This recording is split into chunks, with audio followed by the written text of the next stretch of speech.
The driving force in The Shawshank Redemption is freedom. It is behind every bar, gun, and barbed wire.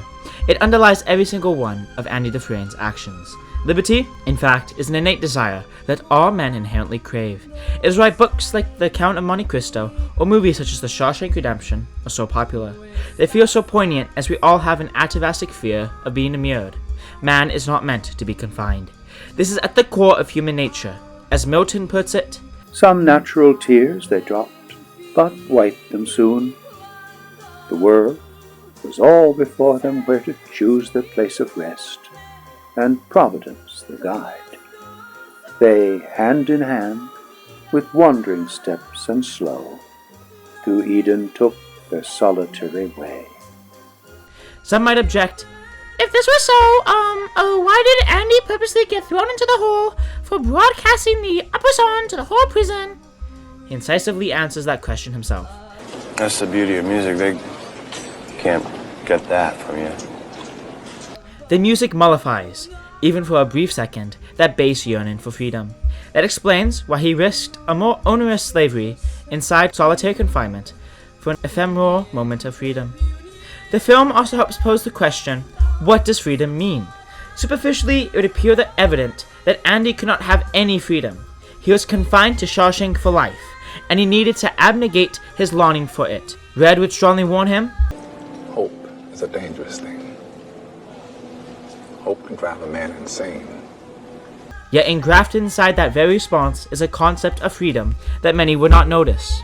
Freedom in slavery. The two notions may seem to be inexorably at variance, but many of the greatest minds have reached such a conclusion, and I'm sure that you have, possibly even subconsciously. Orwell did not select the quote, "Freedom is slavery," as one of the three dogmas of the Insuck Party because it was so possibly inane, but because it has greater merit to it than that. He realized that man is willing to give up his liberties in exchange for another sort of liberty, a liberty of regime, of order. Mussolini, the consummate dictator, put it in this manner. People are tired of liberty. They've had a surfeit of it. Liberty is no longer a chaste and austere virgin. Today's youth are moved by other slogans. Order! Hierarchy! Discipline! This is also a notion integral to religion. We are to surrender the rights of the flesh to the rights of God.